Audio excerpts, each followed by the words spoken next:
Hello everyone, आज हम करेंगे गुप्ता पीरियड। ठीक है, और ये मेरा लास्ट टॉपिक है एंशियंट का। तो गुप्ता पीरियड की जो संस्थापक है वो कौन है? श्रीगुप्त है। ठीक है, पर वास्तविक संस्थापक जो है वो है आपका चंद्रगुप्त प्रथम, यानी फर्स्ट।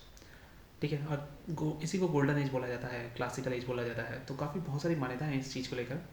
तो बात करते हैं अपने शुरुआती इंसान से, जिसका नाम था श्रीगुप्त। तो श्री गुप्त जी ने संस्थापन किया गुप्ता पीरियड का। काफ़ी अच्छा पीरियड था। ठीक है, इनको उपाधि मिली महाराज की, सामंतों के द्वारा। ठीक है, अब अगर बोले कि इसका उदय तीसरी सदी के अंत में प्रयाग के पास कौसाम्बी में हुआ था। ठीक है, ओके। अब क्या हुआ कि दूसरा आया। दूसरा इसका पुत्र जो था वो घटोत्कच था। अब पता है, एक बहुत अच्छा क्वेश्चन था कि पेपर में क्वेश्चन आया था कि घटोत्कच का पुत्र कौन था। अब मैं सोच रहा हूँ कि भाई साहब कितना टफ क्वेश्चन पूछ दिया, क्योंकि घटोत्कच भीम का पुत्र है। घटोत्कच तो भीम का पुत्र है, भीम का पुत्र कौन? तो मैं बहुत हतोत उल्लास से भर चुका था। फिर मुझे पता लगा कि श्रीगुप्त का लड़का घटोत्कच और घटोत्कच का लड़का चंद्रगुप्त प्रथम, ये था आंसर। ठीक है, घटोत्कच को महाराज की उपाधि मिली थी। प्रभावती गुप्ता के पूना अभिलेख में घटोत्कच को ही पहला शासक बताया गया है, गुप्त शासक, गुप्त वंश का। पर फर्क नहीं पड़ता, हम श्रीगुप्त लेके चलेंगे। ठीक है, चंद्रगुप्त प्रथम 319 से 340 ले लो, जितना भी लेना चाहो। ठीक है, या 330 ले लो, ऐसा कुछ नहीं है। इसको उपाधि मिली महाराजा धीराज की। तो याद रखना है कि अगर आपसे कोई पूछे कि क्या मुझे बता सकते हो कि आप आदिराज या फिर महाराज की उपाधि किसे मिली, वो श्रीगुप्त को मिली थी। तो फिर महाराज की उपाधि किसे मिली थी? ये घटोत्कच को भी मिली थी। फिर चंद्रगुप्त को क्या मिली थी? चंद्रगुप्त प्रथम को महाराजा धीराज की उपाधि मिली थी। तो ये बहुत इंपॉर्टेंट है। गुप्त वंश का वास्तविक संस्थापक था। 319 ईस्वी में गुप्त शासक चलाया, गुप्त संवत चलाया। संवत गुप्ता एरा 319 से स्टार्ट हुआ। इसने लिच्छवी की जो प्रिंसेस थी कुमार देवी के साथ विवाह किया, और इसने सोने के सिक्के चलाए, जिसको हम दिनार भी कहते थे। ठीक है, और मुझे इनके बारे में कोई भी चीज़ नहीं मिलती है। चंद्रगुप्त प्रथम के मरने के बाद आया उनका पुत्र समुद्रगुप्त। काफ़ी अच्छा इंसान था, इसे भारत का सिकोन नेपोलियन कहा गया है। ठीक है, ध्यान रखना। विंसेंट स्मिथ ने इसे कहा है। किसने कहा है ये पूछा जाता है। विंसेंट स्मिथ ने कहा है।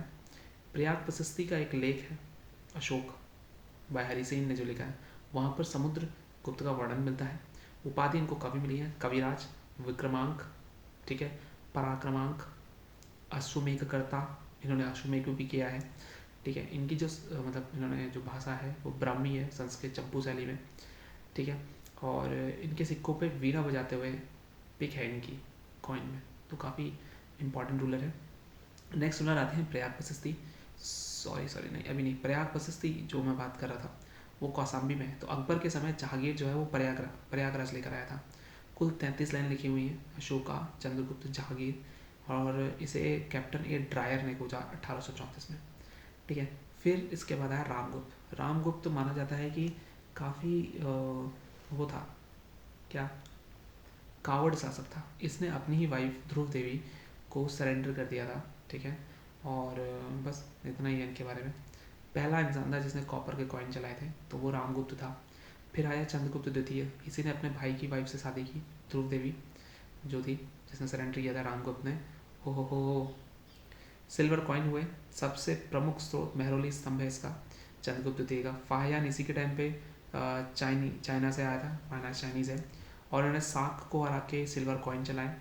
ठीक है, और ये नवरत्न भी कहलाए गए। ठीक है, इनको उपाधि मिली है देवराज की, देवगुप्त की, देवश्री की, विक्रमादित्य की और विक्रमांक की। ठीक है, विक्रमादित्य की उपाधि चंद्रगुप्त द्वितीय को मिली है, जहाँ महाराजा धीराज की उपाधि चंद्रगुप्त प्रथम को मिली है। ध्यान रखना, महाराज की उपाधि श्रीगुप्त और चंद्रगुप्त में से घटोत्कच को, इन दोनों को मिली हुई है। ठीक है, अब आएगा नवरत्न। अगर हम बात करें नवरत्न की, तो नवरत्न थे चंद्रगुप्त द्वितीय के उसमें। नवरत्न के बारे में हम लास्ट में पढ़े क्या?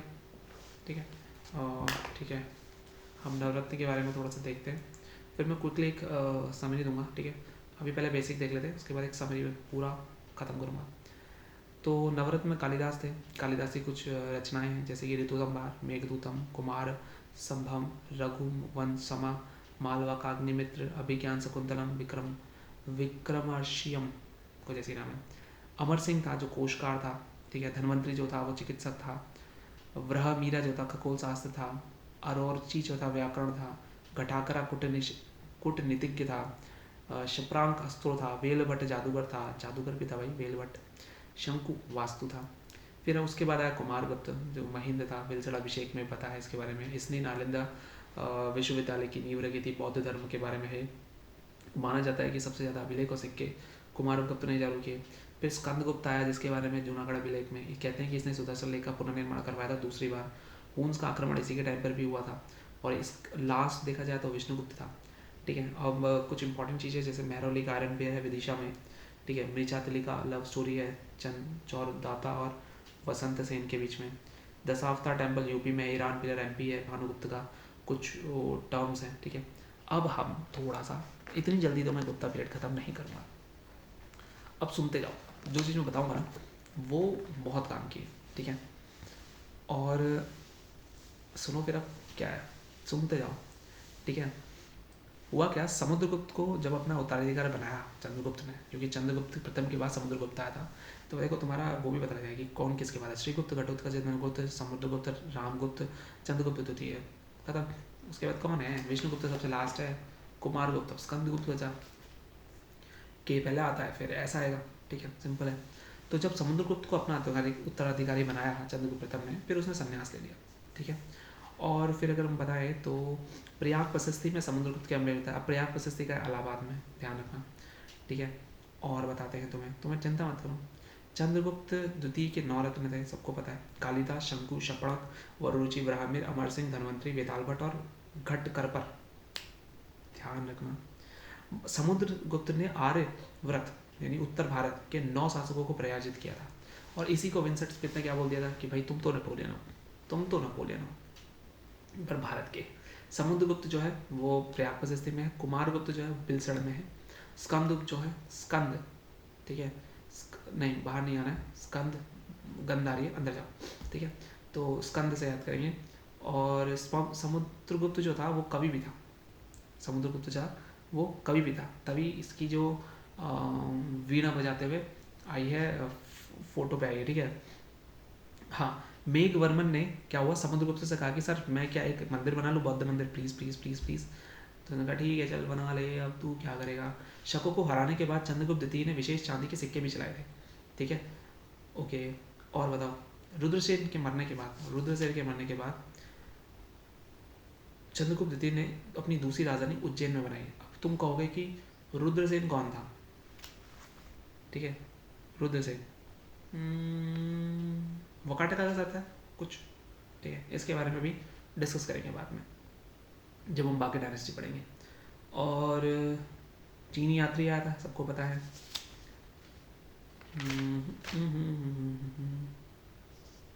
ठीक है। कुमारगुप्तों का ये भी पता चलता है कि कुमारगुप्त ने भी अश्वमेध यज्ञ किया था। वेइनसांग के अनुसार नालंदा बौद्ध विहार का निर्माण शक्रादित्य ने कराया था। अब जैसे कुछ है, ऊपर एक राज्यपाल, कुमारामात्य अधिकारी, प्रशासनिक अधिकारी, दंडपाश एक पुलिस विभाग, महादंडनायक मुख्य न्यायाधीश, बालाधिकृत सैन्य कोष का अधिकारी, महाप्रतिहार मुख्य देवरिक, ठीक है। भाग क्या होता है, राजा को भूमि उत्पादन से प्राप्त होने वाले हिस्से को भाग कहते हैं। भोग किसे कहते हैं, जो भार में मिलता है। उद्रंग किसे बोलते हैं, स्थायी काश्तकारों के लेकर। ऊपरी कर क्या हुआ, कृषकों के लेकर। हिरण्य क्या हुआ, नगद रूप से दिए जाने वाला कर। विष्टि बेकार निःशुल्क। दिनार स्वर्ण मुद्राएं। अग्रहार मंदिरों को दान देने वाली भूमि। तो ये थी।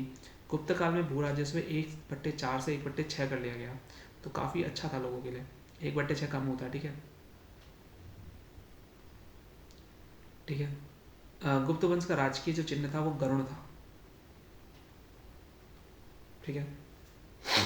गुप्त काल में ही त्रिमूर्ति के अंतर्गत ब्रह्मा विष्णु महेश की पूजा शुरू हुई थी, कहा जाता है।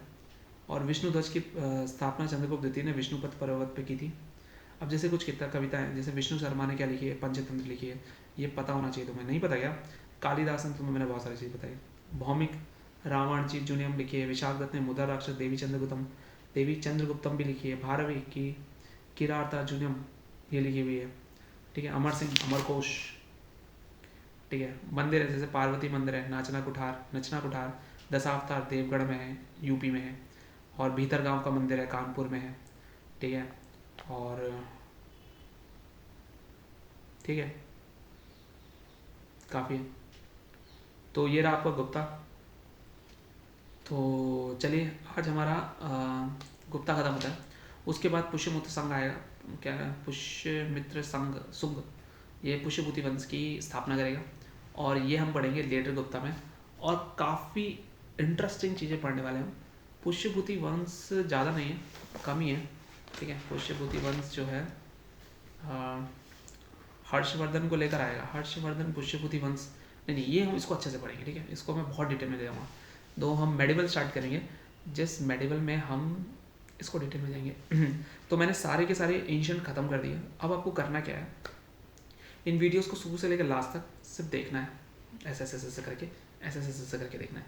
और जैसे आप सारी वीडियोस देख लेंगे ना, आपके पास PYQs होने की हिम्मत आ जाएगी। आप SSC CGL लेवल तक के PYQs को आराम से कर सकते हैं, कोई भी पेपर नहीं छूटेगा। I can guarantee you this one, ठीक है, क्योंकि इसमें सब कुछ है। हाँ, सब कुछ है। मैं अगला स्टार्ट करने जा रहा हूँ, मेरा बायोलॉजी भी खत्म हो चुका है, तो वो भी देख सकते हैं आप। और अब मैं अगला स्टार्ट करूँगा, उधर से स्टार्ट करूँगा मैं केमिस्ट्री, और इधर से स्टार्ट करूँगा मैं मेडिकल, और काफ़ी मज़ा आने वाला है। तो मिलते हैं बाद में, बाय बाय।